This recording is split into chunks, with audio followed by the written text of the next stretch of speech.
आप अंग्रेजी दवाओं से परेशान हैं या फिर रोगों से परेशान होकर संसार से उठ जाना चाहते हैं? उठ जाने से पहले नाड़ी वैद्य क्या क्लब ट्राइए और अपने सभी रोगों का आयुर्वेद में सही समाधान पाइए। साथियों, इस वीडियो को ज़्यादा से ज़्यादा लाइक करें, कमेंट करें, शेयर करें और चैनल को सब्सक्राइब करना ना भूलें। सत्यत्र विश्वं भवते कनीरम् तस्मिन्निदं संचलितैति सर्वं सोतः प्रोतश्च विरुह प्रदास।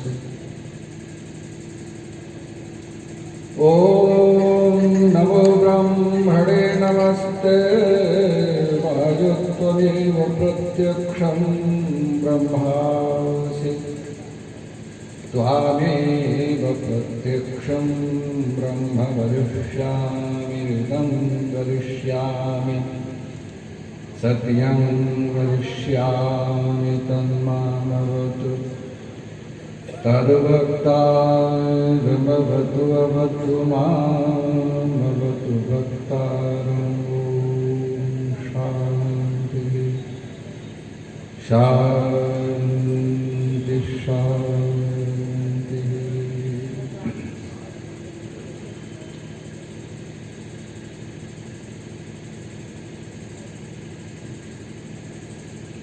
जिनके व्यक्तित्व को, मनोहर व्यक्तित्व को देखकर मन जहां आकर्षित होता है, वहीं मन ऐसे प्रमुदित भी होता है जैसे कली से विकसित हुआ सुमन खिलकर सबको प्रसन्न करता है और प्रसन्न होता भी है। ऐसे ही एक ऐसे व्यक्तित्व के धनी सौम्यता और प्रसन्नता के भाव जिनके चेहरे से मुखरित होते हैं, ऐसे हमारे आदरणीय पूज्य स्वामी जी महाराज श्री आर्यवेश जी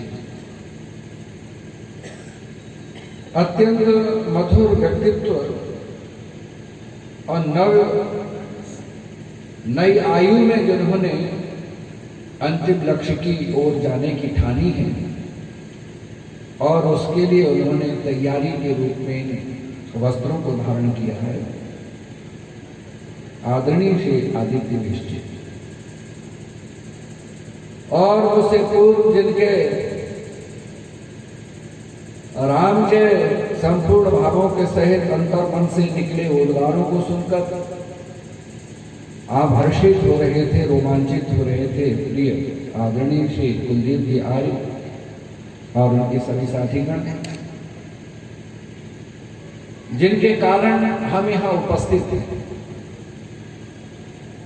इस संपूर्ण संस्था की प्राणात्मा जिसके स्पंदन से ये संपूर्ण वातावरण स्पंदित होता है, वाइब्रेट होता है, और हमारे लिए बहुत ही आदरणीय व्यक्तित्व हैं और हम उनको एक ऐसा व्यक्ति मानते हैं कि अपने कथन से वो इधर उधर कहीं विचलित नहीं होते। ऐसे अविचल स्वभाव के व्यक्ति आदरणीय श्री आनंद बाबू जी और इस सभा में बैठे हुए सभी आदर के योग्य बंधुओं, हमारी मातृशक्ति बहनें, बेटियां, इस विद्यालय की अध्यापिकाएं और सभी आई हुई मातृशक्ति, जो भी आप सब लोग मेरे सामने बैठे हैं, तो मेरे मन पर यह यत्किंचित प्रभाव नहीं है कि आप कितने हैं और कितने होने चाहिए, कैसे हैं, इससे मेरा कोई तात्पर्य नहीं। मैं सिर्फ ये चाहता हूं कि आप मुझे सुन लें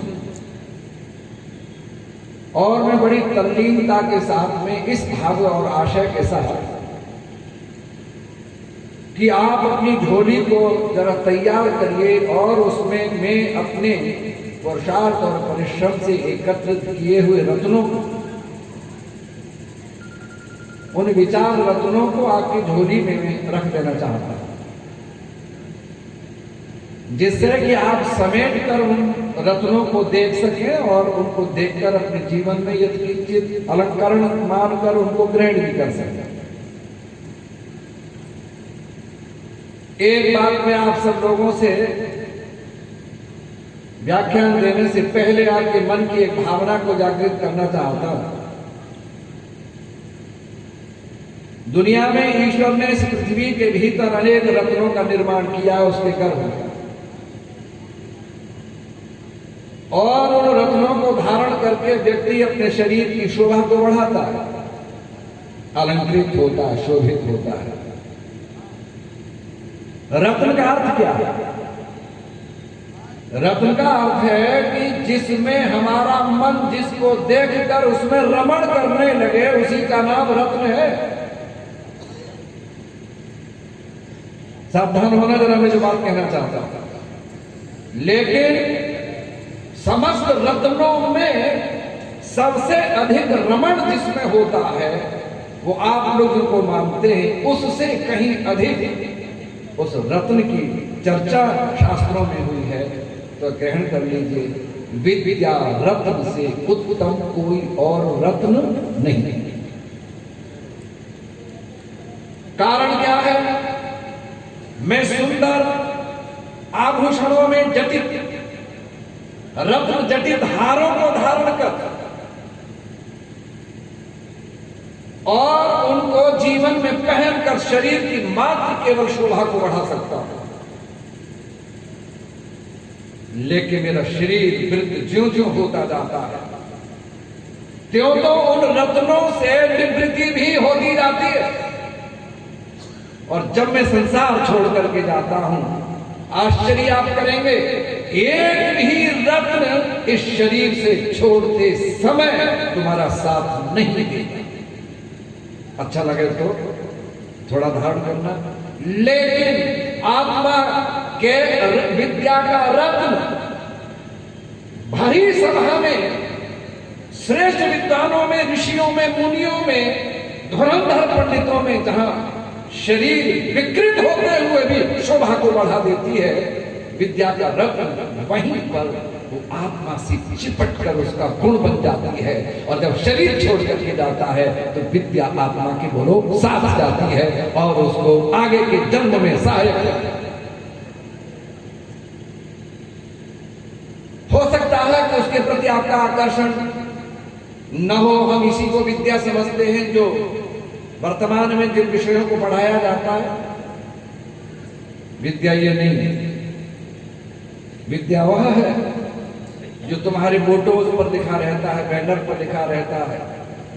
विद्यालयों के उद्देश्य को प्रकट करने के लिए लिखा रहता है, या विद्या सा विमुक्त है। विद्या वो है जो संसार के बंधनों को तोड़कर मुक्ति दिलाती है, दुख और तापों से छुड़ाकर मुझे ईश्वर की ओर ले जाती है। उसी का नाम बोलो विद्या है।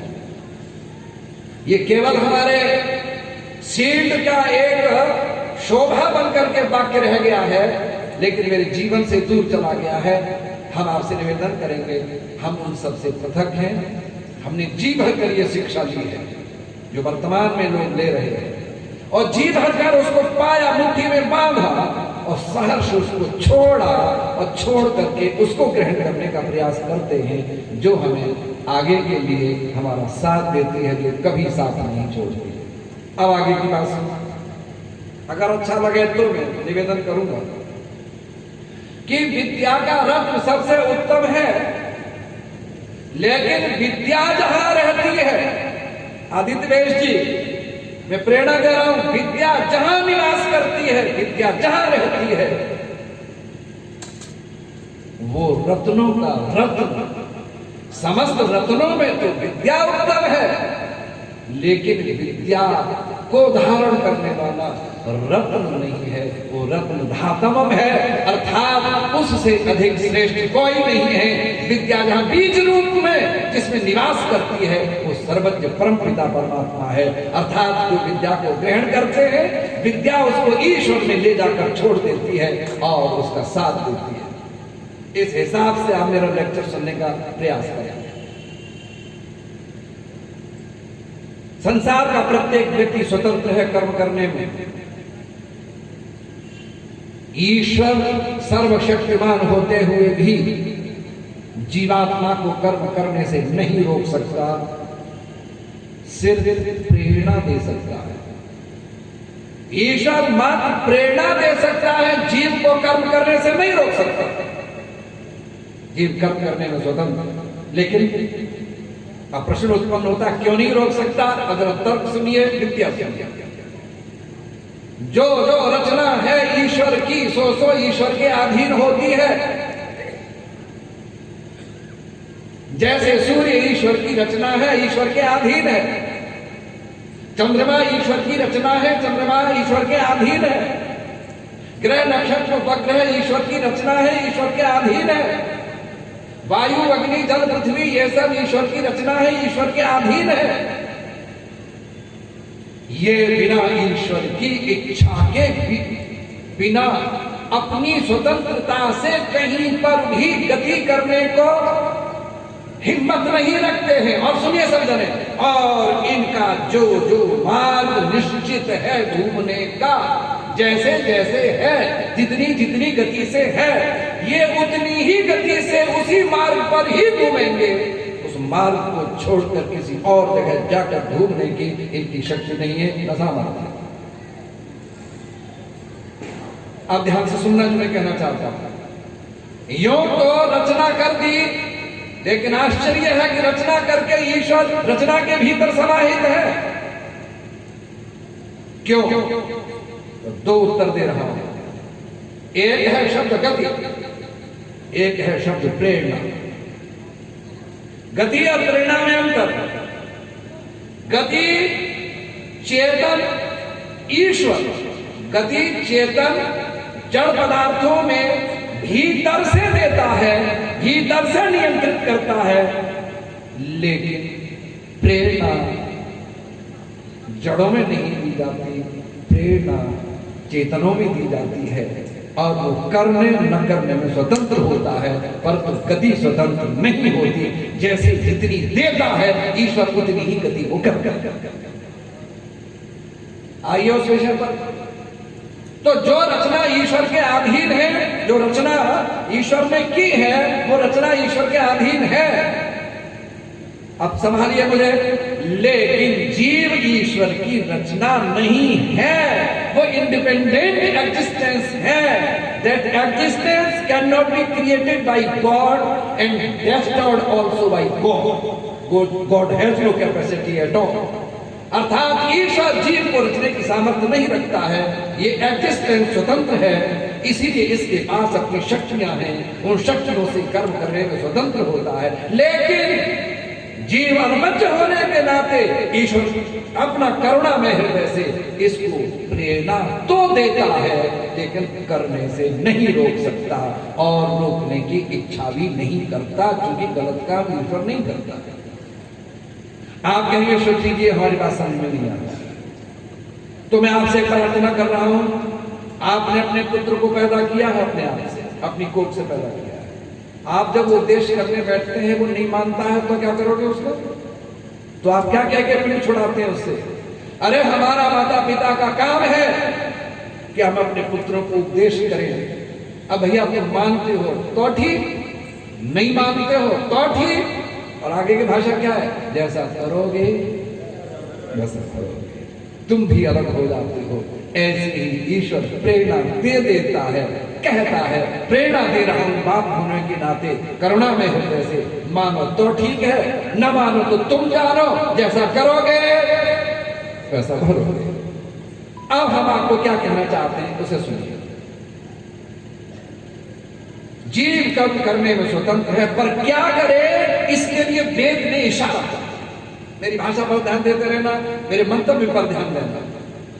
हे जीवो, मैंने तुम्हारे लिए ये जो संसार बनाया है। वीरेंद्र जी बैठिए, वीरेंद्र जी बैठिए, be seated here now. You are not permitted to leave this house also.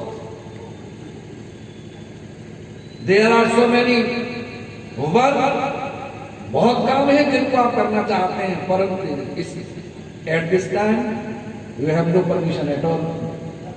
You will obey me. और मेरी रक्षा करो, मेरी रक्षा भी करो, रखो भी। मैं कितनी बड़ी बात कहने जा रहा हूं, मेरी हिम्मत देखो आप सब लोगों को। मैं आज स्वामी जी से कह रहा था, वो दिन कौन सा सौभाग्य का आएगा जब 10 वर्षीय व्याख्यानों को सुनने के लिए लोग आतुर होंगे। हमें सौभाग्य प्राप्त है कि हम आर्य समाज में अपने मंतव्य की वो पूर्ति नहीं कर पाते हैं जिस स्तर पर हम चाह कर व्याख्यान देना चाहते हैं, पर हम आर्य समाज से विपरीत संस्थाओं में आर्य समाजी नहीं है भाई, भी नॉट एवरी सिंगल आर्य समाजी were present on that time, पर they heard my speech attentively. Engineering college universities में हम जो चाहते हैं उसको सुनते हैं और वो एप्रिशिएट करते हैं। हमारी इच्छा है विद्या ऊपरी ऊपर घूमने की नहीं है, विद्या चाह की चीज है। और बता दूं कैसी चीज है, जरा संभालना सब जाने मुझे। जैसी किसी कोई सती साध्वी अत्यंत पवित्र देवी विविध रत्नों से गुणों से अलंकृत, विद्या सुशीलता पवित्रता आदि गुणों से युक्त, इसलिए किसी बहुत उत्तम चरित्रवान, चरित्र के धनी, धर्म के धनी, आचरण वाले, विद्या वाले, गुण वाले पति को ही स्वीकार करती है, साधारण को स्वीकार नहीं करती। और वो पति अपनी पत्नी की आजीवन प्राण देकर की रक्षा करता है और उसकी इज्जत कहीं नहीं जाने देता। वो पत्नी अपने पति को पाकर गौरवान्वित होती है और वो कहती है मुझे सौभाग्य से ऐसा पति मिला। कह दो ऐसे ही अनेक रत्नों से युक्त विद्या संसार के उसी पति को चाहती है जो धर्म का धनी, ब्रह्मचर्य से युक्त, तपस्या से युक्त, श्रद्धा से युक्त उसको चाहता है। तो विद्या अपना स्वरूप प्रकट कर उसको धन्य कर देती है और गौरव से कहती है मैं ऐसे पति, ऐसा पति कोई नहीं मिला। भाई सभा में कह रहा हूं, ऐसा पति महाभारत से लेकर अब तक कोई मिला नहीं। बड़े लंबे अंतराल के बाद, लगभग 5,500 वर्षों के बाद इस पृथ्वी पर सूर्य के समान तेजस्वी, धर्म का धनी और अपनी तपस्या से ब्रह्मचर्य आदि गुणों से युक्त होकर एक ऐसी बधू जिसको दुनिया चाहती तो थी पर वो किसी को नहीं चाहती थी। बहुत भाई साहब जरा निवेदन करूंगा, आनंद लीजिए मेरी भाषा का। जिसको दुनिया चाहती थी पर वो किसी को नहीं चाहती थी, ऐसे ही बिना पति के बहुत दिनों से इधर उधर ढूंढती हुई घूम रही थी, कोई मिले। हाय रे भारत की धरती तेरी को, टंकारा की धरती उस माँ की कोख से वो जन्मा हुआ अति गुणों से युक्त व्यक्ति, जहां पर समस्त गुण एक ही व्यक्ति में देखे जा सकते थे। विद्या छटपटा रही थी किसी उत्तम पति को प्राप्त करने के लिए। तब ऐसे समय में एक ऐसा पति मिला कि वो ऐसे उसको विद्या को अपनी वधू बना करके चला गया और स्वयं धर्म का धनी बना था। वो कोई और नहीं था, महर्षि दयानंद सरस्वती। और उसको नाथुराम शंकर ने अपनी कविता में लिखा था, आनंद सुधासार दया कर पिला गया, भारत को दयानंद दोबारा दिला गया। और अंत में लिखते हैं विद्या वधू को धर्म धनी से मिला गया, भारत को दयानंद दोबारा दिला गया। निवेदन करना क्या बात है। जहां जहां से ऋषि मेरा गुजर जाता था, मैं विद्या के साथ जब गुजरता था उसको चेहरे को देख करके सब निस्तेज हो जाते थे। मैं निवेदन करना, भाषा पर ध्यान दीजिए। स्वामी जी कल सुना रहे थे, काशी के पंडित सारी दुनिया में डंका पीटते थे, अपनी विद्या लोहा बनाते थे, सारी दुनिया को नीचे रखते थे। काशी में पहुंचते ही तेजस्वी सन्यासी के समस्त पंडितों की विद्या थी ही नहीं, इसलिए निस्तेज होते थे। और विद्या ने कह दिया था, तुम जैसे आचारहीनों को, तुम जैसे ठगों को मैं तुम्हारी वधू नहीं बन सकती। वधू जिसकी बनी हो वो तुम्हारी काशी में आ गया है, हो हिम्मत तो उससे आ जाओ, शास्त्रार्थ कर लो। वो शास्त्रार्थ करने की हिम्मत किसी की पड़ी नहीं, उसका डंका सारी दुनिया में बसता। रंगाचार्य के द्वार पर 3 दिन मेरा दयानंद बैठा रहा। रंगाचार्य के द्वार पर हम शास्त्रार्थ करना चाहते हैं, रंगाचार्य की हिम्मत नहीं हुई। जो दुराचार स्त्रियों से करते हो, जो भोग और विलास में अय्याशी करते हो, ऐशो आराम की दुनिया के जीवन व्यतीत करते हो बंधुओं, कहने के लिए मूर्खों में वो विद्या के धनी कहे जा सकते हो, अपने से डंका बुझवाते हो, लेकिन जब कोई पल्ले पड़ जाता है तो फिर उनके सामने विद्या क्या कर पाती है उनकी। रंगाचार्य से कहा, हम तुम्हारे द्वार पर बैठे हैं, आओ हमसे शास्त्रार्थ कर लो।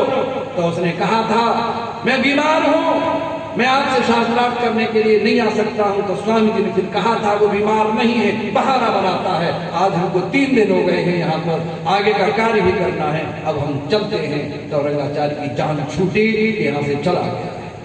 आप बोलो सब जन क्या कहते हो मेरे से? विद्या जिसके पास है वो कहीं भी खड़ा होता है तो उसकी कीमत है कि नहीं? बाबूजी बोलो। विद्यावान पुरुष सारी दुनिया में खड़े होकर अपनी बात को कहने में समर्थ होता है। अब मैं आपसे निवेदन करना चाहता हूं, सुनिए मेरी बात। ये सारे संसार है, ये मनुष्यों के लिए परमात्मा बोलता है वेद में, हे जीवो मैंने तुम्हारे लिए ये जितना भी रचना की है ये तुम्हारे लिए दृष्टांत है। क्या बोला मैंने? दृष्टांत है। दृष्टांत का मतलब उदाहरण है।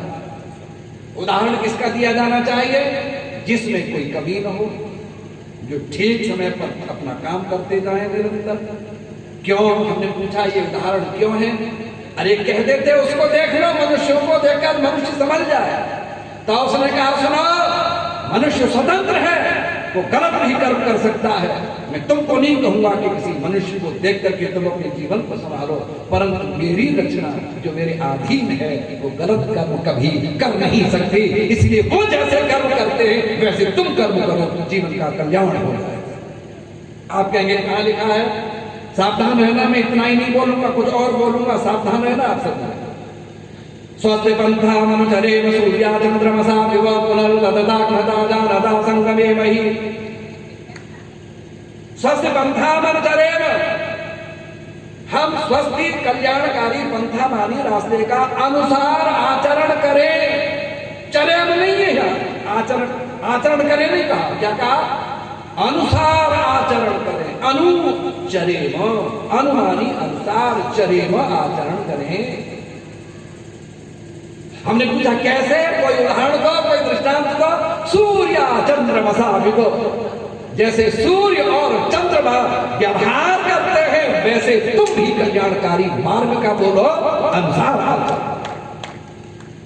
आपसे पूछना चाहता हूं, संसार के सारे व्यक्ति मिलकर धरती का एक व्यक्ति ताकत लगाकर और सूर्य से ताकत दिखा करके कहे कि कल तुमको नहीं आना है उगने के लिए, नहीं तो हम तुम्हारा नाश कर देंगे। चंद्रमा से कहा, अगर तू कल षष्ठी और सप्तमी और अष्टमी में तू निकला कल रात को, तब तेरी खाल उधेड़ दूंगा मैं। मानेगा चंद्रमा और सूर्य? आपको पूछ रहा हूं, बता तो दो मुझे, आवाज थोड़ी सी तो दे दो। चंद्रमा हमारा कहना मानेगा? सूर्य हमारा कहना मानेगा? बोलो तो सही, क्यों नहीं मानेगा? तब कहता है, मैं तुमको क्या समझूं, समस्त जगत का नियंता, हम सूर्यों का भी सूर्य, तेजस्वियों का तेजस्वी, और जिसके आकर्षण में हम संपदे हैं, जो हमें निरंतर गति भी दे रहा है, जो हमें अनुशासन में रखे हुए है, हम उसका कहना मानते हैं, किसी और का कहना मानते ही नहीं है। हमें किसी की कोई चिंता नहीं, ना हमें है। इसीलिए वो निश्चित समय पर निकल। और एक बात और सुनिए, एक बात और सुनिए, जब जब जब जब वो आते हैं, जब जब अपना स्वरूप में दिखाते हैं, तब तब वो नए होते हैं, कभी पुराने होते ही नहीं। नए नए होते। ईमानदारी से सारी सभा मुझसे बोले, आज का जो दिन है कल का वही दिन होगा? उत्तर तो दो मुझे भले आदमी हो। और कल का जो दिन है वो अगला दिन होगा, अथवा पिछले जो दिन हुए हैं वो आज का दिन था। क्यों? क्यों बोलो? मेरा परमात्मा पुराना भी है, मेरा परमात्मा नया भी है, इसलिए उसकी रचना हर समय नई भी रहती है और पुरानी भी रहती है। वो निरंतर नयापन सृष्टि में लाती रहती है, सबको नया करती है। इसलिए हम एक बात और कहना चाहूंगा, अच्छी लगे तो फिर इसको धारण करने की कोशिश करना। सूर्य अलग है, बाबूजी आनंद जी चंद्रमा अलग है, ग्रह नक्षत्र उपग्रह अलग है, सबकी सत्ता अलग अलग है। वायु अलग है कि नहीं बोलो, चंद्रमा अलग है, वो अग्नि अलग है कि नहीं, जल अलग है कि नहीं। अब मेरी बात सुनिए, लेकिन अलग अलग होते हुए भी, सबके कार्य भी भिन्न होते हुए भी, सबके स्वभाव भी भिन्न होते हुए भी, मेरे को अब भीतर बिठाए रखना है हृदय में, सब अलग अलग होते हुए भी, सबके स्वभाव भिन्न होते हुए भी, सबके गुणकर्म भिन्न होते हुए भी, निवेदन करूंगा इस संपूर्ण सृष्टि को चलाने के लिए सब प्रतिज्ञाबद्ध हैं कि हम एक ही हैं, अलग अलग नहीं रहेंगे। इसलिए सृष्टि एक। सूर्य ने चंद्रमा का विरोध नहीं किया, चंद्रमा ने ग्रह नक्षत्रों का विरोध नहीं किया, वायु ने अग्नि का विरोध नहीं किया, अग्नि ने जल का विरोध नहीं किया, और पृथ्वी ने सबका विरोध नहीं किया। पृथ्वी तो है ही वो जो वायु को, अग्नि को, जल को, सबको अपने में रखकर अपनी सत्ता का दर्शन कराती है। उसका नाम एक उदाहरण में देखो, अग्नि का स्वभाव और जल के स्वभाव में बहुत अंतर है। जल के स्वभाव में और अग्नि के स्वभाव में बहुत अंतर है। अग्नि गर्म है तो जल ठंडा है, अग्नि गर्म है तो जल ठंडा है, अग्नि ऊपर को जाती है तो जल नीचे को जाता है। बहुत ध्यान से मेरी तरफ देखो सब जन, मेरी मेहनत को थोड़ा सा बचाने का प्रयास करिए। अग्नि ऊपर को जाती है, जल नीचे को जाता है, अग्नि गर्म है तो जल ठंडा है। हम ये दुनिया में जानते हैं कि जिसका जो स्वभाव है वो कभी स्वभाव नहीं छोड़ता है, चाहे कुछ भी हो जाए, ना अग्नि छोड़ेगी ना जल छोड़ेगा। लेकिन जल के संपर्क में जब अग्नि आई और भगोने में भरकर हमने नीचे से आग जलाई तो अग्नि वायु। आप अंग्रेजी दवाओं से परेशान हैं या फिर रोगों से परेशान होकर संसार से उठ जाना चाहते हैं? उठ जाने से पहले नाड़ी वैद्य क्या क्लब आइए और अपने सभी रोगों का आयुर्वेद में सही समाधान पाइए। वायु के योग से उसके कण कण में घुस गए और वो गर्म हुआ, जब सनसना खोला, और जब खोला तो हमने कहा खोल तो ये रहा है, लेकिन हो सकता है कि जल का स्वभाव ठंडा है तो ठंडा ही हो।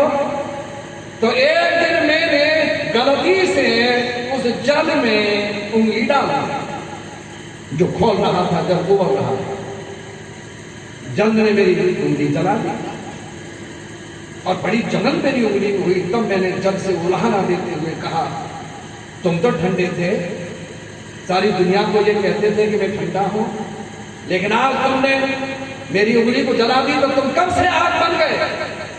तो जल कहता है, सावधान होकर सुनना, जल कहता है कि ये आपकी भूल है, मैं अग्नि के संपर्क में जाने से गर्म तो हुआ हूं, मैं अग्नि के संपर्क में जाने से उष्ण तो हुआ हूं, लेकिन मैं आग नहीं बना, मैंने अपना स्वभाव नहीं छोड़ा। ये गलती करते हुए आरोप मुझ पर लगाने का प्रयास मत कीजिए मित्रवर। तो हमने कहा फिर ये क्या हुआ, मैं कैसे जानूं कि तू ठंडा है, मैं कैसे जानूं कि तूने अपना स्वभाव नहीं छोड़ा है। तो जल कहता है, एक काम कर ले मेरे कहने से, मुझ उबलते हुए पानी को, खौलते हुए पानी को आग पर डाल करके देख, अगर आग बुझ जाती है तो मैं ठंडा हूं, और आग जल जाती है तो मैं गर्म हूं। तो हमने कहा तुम विरोधी क्यों हो? कि विरोधी इसलिए हो कि आग मुझे भेजती है ऊपर, मैं ऊपर से आता हूं नीचे, हम दोनों में संघर्ष होता है, और संघर्ष में ही नई नई गतियों का बोलो तो सही जन्म होता है। इसलिए सृष्टि चलाने के लिए हम दोनों विरोध। अब ऋषि रामन इसका उदाहरण देता है गृहस्थ, आगे कहूंगा अभी नहीं कहूंगा। अब आप कहेंगे कि संसार में है क्या चीज, तो सुन लो सब जने, ऐसा कहने वाला सिवाय आर्य समाज को छोड़कर, दयानंद के सिद्धांत को छोड़कर दुनिया में कोई नहीं। आज गृहस्थ भोग और विलास के आश्रम बन चुके हैं, आज गृहस्थों में जीवन पतित होता हुआ नीचे की ओर जा रहा है। हम साहब कहने का दम रखते इसीलिए बोलेंगे, तो हम निवेदन करें, ऐसा ऋषि ने देखकर आर्य समाज का सिद्धांत बनाया। क्यों? तो ऋषि लिखते हैं, समस्त सुधारों का सुधार और समस्त बिगाड़ों का बिगाड़, दोनों ही शब्द बोले, समस्त सुधारों का सुधार और समस्त बिगाड़ों का बिगाड़ केवल गृहस्थ है। इसके सुधरने में सबका कल्याण है और इसके बिगड़ने में सबका नाश है। सारी सृष्टि को नूतन कौन देता है ताकत? पुराने बूढ़े हुए घर में नई सृष्टि का जन्म कौन करता है? बोलो तो सही। ऋषि लिखता है, अरे तुम दोनों ही ठीक ढंग से रहो। बोले कैसे? पति जो है उसको वेद में और ब्राह्मण ग्रंथों में अग्नि की परिभाषा के नाम से कहा गया है और पत्नी को आपह जल तत्व की परिभाषा के नाम से कहा गया है। विस्तृत चर्चा नहीं करेंगे। स्त्रियां जल तत्व है और अग्नि तत्व पुरुष है। दोनों अलग अलग है, दोनों के स्वभाव भी भिन्न भिन्न है। एक ठंडा है, एक गर्म है, दोनों एक नहीं हो सकते। लेकिन घर चलाने के लिए, लेकिन इस सृष्टि को चलाने के लिए कभी अलग नहीं हो सकते गृहस्थ में। इसलिए पत्नी जो जल तत्व है वो पुरुष के अग्नि के संपर्क में जाती है। अब सावधान हो जाइए। और अपना घर चलाने के लिए अग्नि के संपर्क में जाते ही वो सनसनाती है। सनसनाती है, तुम गलत कर रहे हो, तुमको ऐसा नहीं करना चाहिए।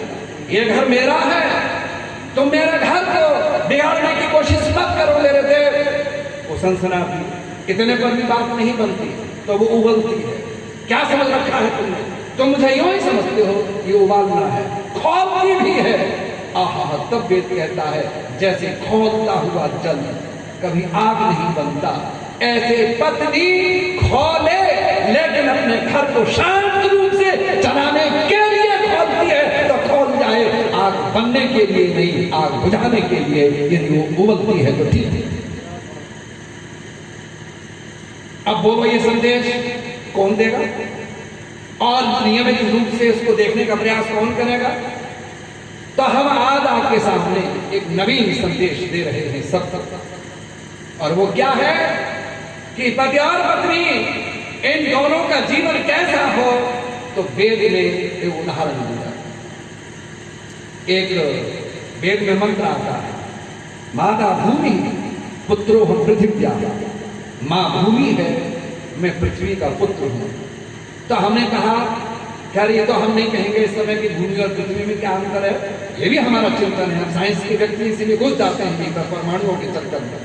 लेकिन आज हम इतना कहेंगे कि एक बेटा अगर ये कह रहा है, एक बेटा अगर ये कह रहा है कि ये मेरी माँ है, एक बेटा ये कहता है कि ये मेरा पिता है, आप सब जने बोलिए इन दोनों का संबंध क्या हुआ? तो पति और पत्नी।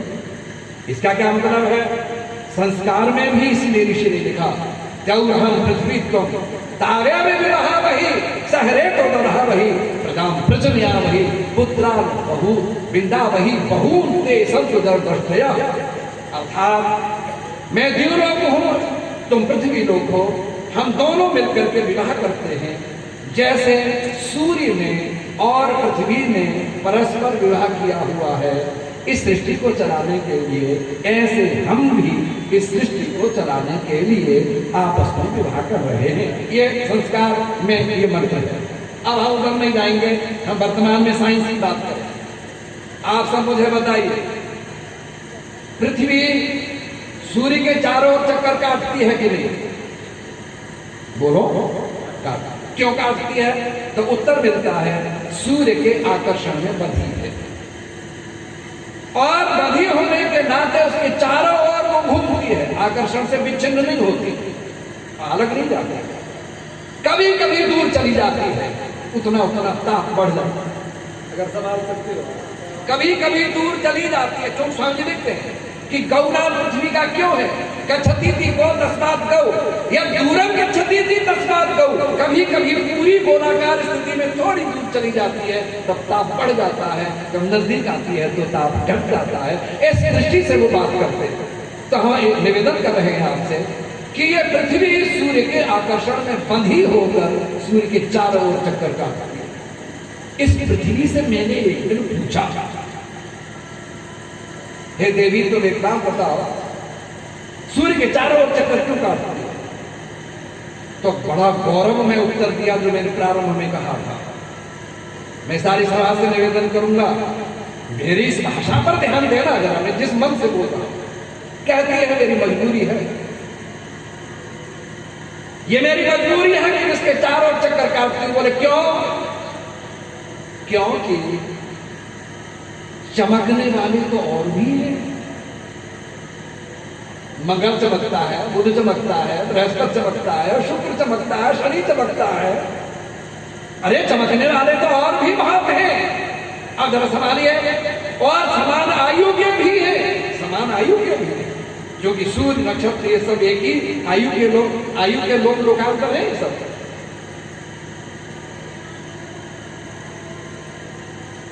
लेकिन इन समस्त चमकने वालों में मेरे लिए मुझको आकर्षण में बांधकर सबसे अधिक चमकने वाला, तेजस्वी और मुझसे प्रीति रखने वाला कोई है तो बोलो सूर्य। इसीलिए मैं इसके आकर्षण में बंधी चारों ओर चक्कर काटते। हमने कहा बहुत दिन हो गए चक्कर काटते, अब इसे छोड़ किसी और को ढूंढ ले। जैसे आज का नियम बन रहा है। आज का नियम क्या है? सुबह कुछ और, शाम कुछ और।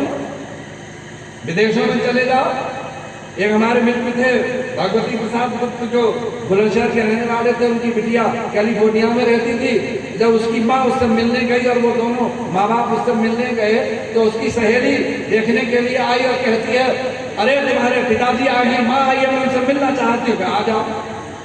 उसने पर्सनली एक प्रश्न कर दिया उस बुढ़िया से, जो लगभग 80 वर्ष की थी। कह रहे ये कौन है? माता जी नमस्ते। बोले नमस्ते बेटा। अब बोल तो अंग्रेजी रही थी उनकी बेटी, हिंदी कर रही थी। ये कौन है आपके? तो उसने कहा ये मेरे पति है। आयु क्या है इनकी? कहिए भी लगभग 80 के हैं, मैं थोड़ी सी इनसे 4-5 वर्ष कम हूं, मैं भी 80 के लगभग ही समझो।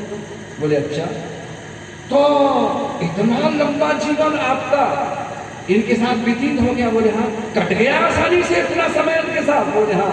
एक ही पति से काम चल गया आपका? तो उसने कहा बेटी, मैं जिस धरती पर पैदा हूँ मेरा एक से ही काम चल गया। और वो बुढ़िया पूछती है उससे, अपनी बेटी से, क्या ये कई पतियों से काम चलाती है क्या? ये अब अभिप्राय क्या है जो मैं बोल रहा हूं उसे समझो। और मैंने कहा कि लोगों का, अंग्रेजों के बंधुओं, मेरी भाषा पर ध्यान दीजिए, हमने अंग्रेजों के गृहस्थों को स्थिर किया है। आई फील प्राउड, मैं अनुभव करता हूं, गर्व करता हूं, मैंने अनुभव किया। वो साहब, मैंने कहा पृथ्वी से बहुत दिन हो गए चक्कर काटते काटते, हम मत काटे, किसी और के काट ले। कहने नहीं, मेरी मजबूरी है। भाषा पर ध्यान देंगे सब जने। जिस समय सृष्टि बनी ही थी और हमारा गृहस्थ संसार का चालू हुआ ही था, तब हमारे प्रियतम ने, प्रभु ने जो हमको आज्ञा दी थी, दोनों को, ये आज्ञा का पालन हम जब तक ये सृष्टि रहेगी तब तक करते रहेंगे, और एक दूसरे को छोड़कर हम कभी नहीं जाएंगे। मेरी मजबूरी मैं, ठीक है चलो। अब हम सूर्य के पास पहुंचे। सूर्य से मैंने कहा, हे सूर्य देवता, अरे ये पृथ्वी को चक्कर काटने की अनुमति तू क्यों देता? मत दे, छोड़, किस्सा काट इसका। तो वो कहती है कि जब तुम बात कर रहे थे उससे, तो वो क्या उत्तर दे रही थी? उत्तर ये दे रही थी, मेरी मजबूरी है, मेरे चक्कर काटूंगी, इसलिए मैं हटूंगी नहीं, इससे बहुत प्रिय है। तो वो कहते हैं अगर पृथ्वी का ये उत्तर है तो मेरा भी उत्तर सुन लो। बोले क्या? मेरी भी बड़ी मजबूरी है कि अपनी सृष्टि को चलाने के लिए एक बार जिसका मैंने वर्ण कर लिया है, एक बार जिसको मैंने चाह लिया है, अब दोबारा किसी को चक्कर काटने की, किसी और को अनुमति बोलो नहीं दूंगा। इसीलिए मैंने इसको अपनी चक्कर काटने की अनुमति दी थी। और मैंने कहा अगर ऐसा हो जाए, जो अंग्रेजों से मैंने कहा, अजी 2.25 अरब वर्ष हो गए हैं पृथ्वी और इसको चक्कर काटते सूर्य के, तो अब ये अलग हो जाए तो अब आधे समय से सूर्य से कह दो तू चक्कर काट ले इसके। तो अंग्रेज सन्न रह गया और मुझसे कहता है, इतनी समझदार तो खैर दुनिया ही है, आचरण करे न करे। उसने कहा आचार्य जी, अगर सूर्य पृथ्वी के चक्कर काटता है तो इसका अभिप्राय होगा कि राई पृथ्वी सूर्य के चक्कर काटती है तो इसका अर्थ है राई पहाड़ के चक्कर काटती है। और सूर्य यदि पृथ्वी के चक्कर काटता है तो एक व्यक्ति ने मुझसे कहा मानो पहाड़ राई के चक्कर काटता है। पृथ्वी और के चक्कर काटने से तो दिन रात की उत्पत्ति होती है। जरा संभालो सब चले। पक्ष और दो पक्षों की उत्पत्ति होती है, ऋतुओं की उत्पत्ति होती है, उत्तरायण और बोलो दक्षिणायन की उत्पत्ति होती है और वर्ष चलता है। वर्ष में सब ऋतु में आती और जाती हैं।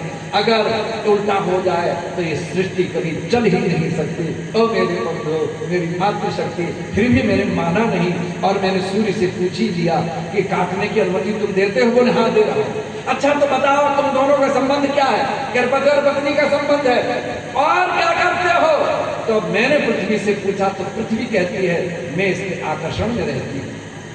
और सूर्य कहता है मैं इसे प्रीति करता हूँ, मैं इसे प्रीति करता हूँ। पृथ्वी कहती है मैं इसे आकर्षण में बनी हूँ इसके। तो हमने कहा एक बात बताओ तुम दोनों मिलकर कि आकर्षण और प्रीति में क्या अंतर है? इन दोनों में भी कोई अंतर है? तो धीरे से दोनों एक हो गए, मिलकर कहते हैं श्रोत्री जी आकर्षण कहिए अथवा प्रीति कहिए, प्रीति कहिए अथवा आकर्षण कहिए। भैया क्या कर रहा है तू? बार बार इसको टन टन टन टन कर रहा है। तुम मजाक क्यों करते हो हमारे साथ? टन टन टन टन लगाए पड़ा, हाथ नहीं रुकते उसके। व्याख्यानिक कीमत नहीं समझते ये लोग किस हैसियत है। अब जिस स्तर पर मैं बोलने का साहस करता हूं तो मेरी हिम्मत को आपको दाद देनी पड़ेगी। आपके बीच कहानी नहीं, किस्सा नहीं, कोई बात नहीं, फिर उसको मैं घुमाता फिर इतना पूछता हूं। बंधुओं पहले आपने देखा होगा रजाई में रुई भरने के लिए धुना ढूंढते थे अनीता जी। उनके पास तांत होती थी और एक लकड़ी का होता था, उसमें मारते थे उसे। और एक एक रेशा जब तक उसका अलग नहीं हो जाता था तब तक धुना रुई छोड़ता नहीं था, तब रजाई में भरता था। अरे भैया वो रजाई को भरने वाला, रुई को भरने वाला धुना है, मैं भी धुना हूं। मैं विषय को धुनता हूं और तुम्हारे हृदय की रजाई को भरता हूं जिससे तुम उसको ग्रहण कर सको। ये हिम्मत क्यों नहीं देते? और इतना धुन देता हूं, इतना धुनता हूं। स्वामी जी ने सब कह रहा हूं आपसे, मेरे हृदय से पूछो। मैं यहां पर बैठकर समय काटना नहीं चाहता हूं कभी। तुम अनुमति जितना दोगे उतना चला जाऊंगा गहरे, और गहरे तले पर ले जाकर छोड़ दूंगा। लेकिन मैं इतना धुनता हूं, इतना धुनता हूं, ऐसे नहीं तो ऐसे से, ऐसे नहीं तो ऐसे से। जब तक तुम्हारे दिमाग में ठूस नहीं देता हूं तब तक मैं वहां से हटता नहीं। निवेदन करना चाहता हूं अब तुम इतने तगड़े बन जाओ कि ठूसने ही न दो तो बात नहीं करेगा। लेकिन ठूसना भी मुझे आता है, पता है।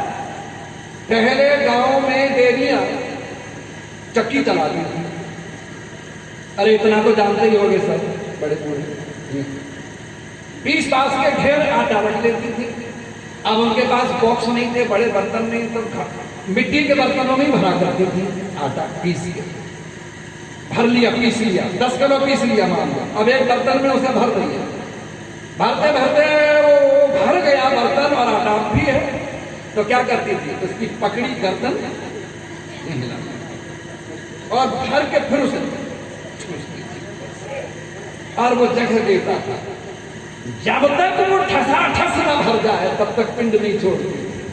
आप मुझे ऐसा ही समझते हो?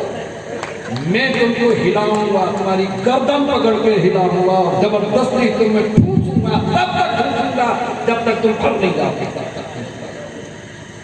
और या एक काम कर लो कि वेद प्रकाश को बुला लो तो छूट जाओगे। और वेद प्रकाश बंद होता नहीं। बाबूजी न मेरा पिंड छोड़े न मैं बाबूजी का पिंड छोड़ूं, जब तक जीऊंगा तब तक तो आऊंगा ही। ये समझ लो, समझ। और तुमको जी भर कर तृप्त करने की कोशिश करूंगा बंधुओं। सुनो आगे की बात क्या कह रहा है। प्रीति कहो या आकर्षण कहो, आकर्षण कहो या प्रीति कहो, कोई अंतर नहीं है। क्यों? प्रीति होती ही वही है।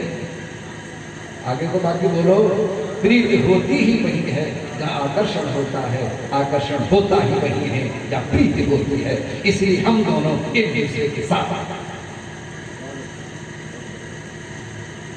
मैं ठंडी हूं, सौम्य हूं, मेरा पति गर्म है, गर्म से धाराएं चलती हैं, मैं आते आते ठंडा कर देती हूँ और ठंडी धाराएं भेजकर सूर्य को, मैं सूर्य को प्रदीप्त करती हूँ और धीरे से मुझसे कहती है वो पृथ्वी, वो पत्नी ही क्या है जिसका पति सूर्य के समान चमकता हुआ उसकी शक्ति से न चमके संसार में, और वो पति ही क्या है जो अपनी पत्नी को आकर्षण में न रख सके।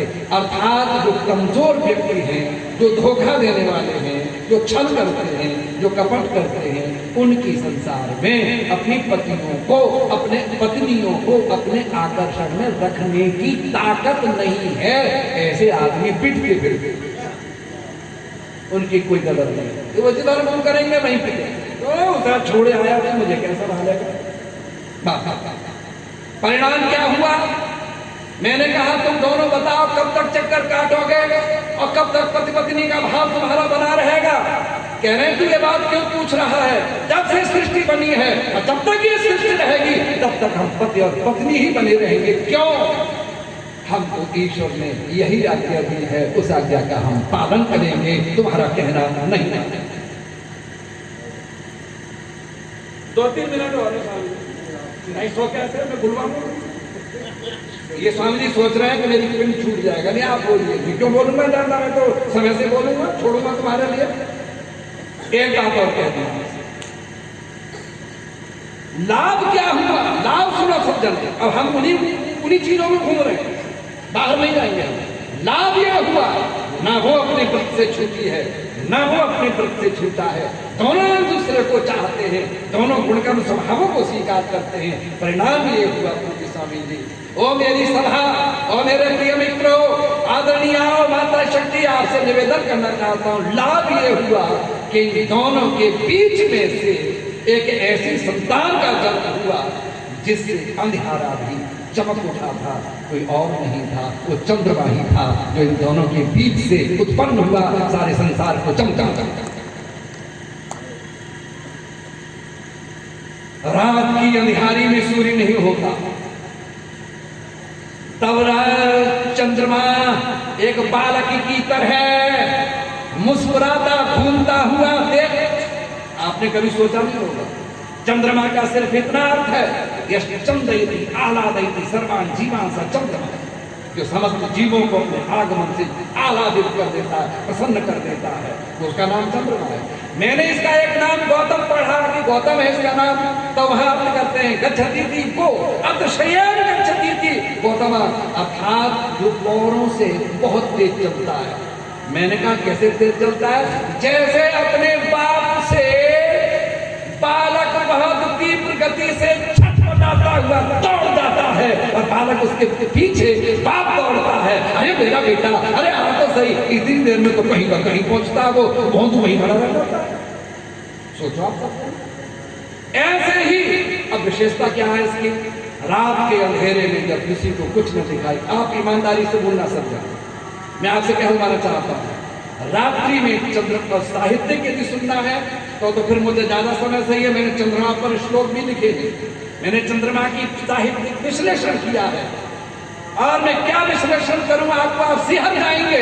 हम साइंस के आदमी साहित्य में जब घुसे तो आनंद हमने लिया है इसका, लेकिन इस समय इतनी बात कहेंगे क्या कि चंद्रमा रात्रि के अंधेरे में जब चमकता है तो ईमानदारी से बोलना, अनेकों नक्षत्र मंडलों में, अनेकों नक्षत्रों के बीच में उसकी शोभा सबसे अलग है कि नहीं? अथवा अपनी उपस्थिति से सबको शोभित करता है। अरे बोलो हो तो नक्षत्र मंडलों की शोभा बोलो नहीं हो सकती है। इसीलिए वेद कहता है नक्षत्राणाम अधिपति चंद्रमा, चंद्रमा नक्षत्राणाम अधिपति, चंद्रमा संपूर्ण नक्षत्रों का अधिपति है, वो स्वामी है, उसके रहते सब चमक उठते। कह दो ऐसे ही थोड़े थोड़े चमकने वालों के बीच में किसी अच्छी माँ का बेटा जो सूर्य और पृथ्वी का गुण वर्तन करते हैं जीवन में, उनका बेटा जब चमकता है दुनिया के धरातल पर, तो वो अनेक चंद्रमा, अनेक नक्षत्रों के बीच में चमकता हुआ सबसे अलग नजर आता है और उसकी शोभा अलग होती है। मैं निवेदन करना चाहता हूँ। इसीलिए मेरी मातृशक्ति और बंधुओं में आप सबसे निवेदन करूंगा, एक बात और कहता चलूं बहुत जल्दी से। यद्यप दुनिया जानती है कि चंद्रमा सूर्य के प्रकाश से प्रकाशित है, संभालना समझने इसको, सूर्य के प्रकाश से चंद्रमा प्रकाशित है, लेकिन सूर्य के चंद्रमा चक्कर नहीं काटता है तो बोलो पृथ्वी के चक्कर काटता है और उसके चारों ओर घूमता है। अच्छी संतान वही है जो बाप के प्रकाश से प्रकाशित तो हो, अच्छी संतान वही है जो बाप के प्रकाश से प्रकाशित तो हो, लेकिन बाप के चक्कर न काटे, माँ के ही चक्कर काट ले, वही उत्तम संतान बनती है और बाप का भय निरंतर बना रहे।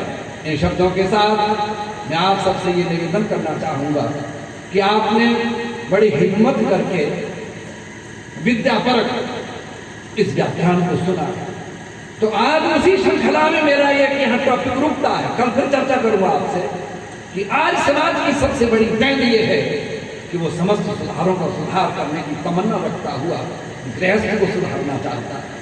और बालों की समस्या से क्यों हो परेशान?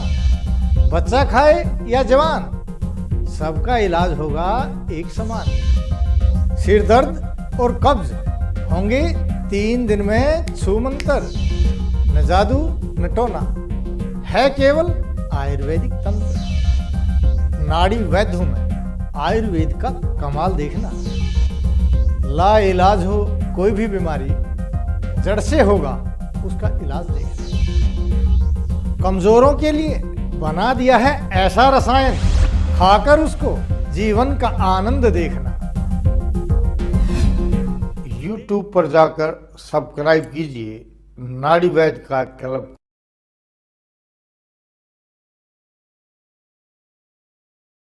साथियों, इस वीडियो को ज़्यादा से ज़्यादा लाइक करें, कमेंट करें, शेयर करें और चैनल को सब्सक्राइब करना ना भूलें।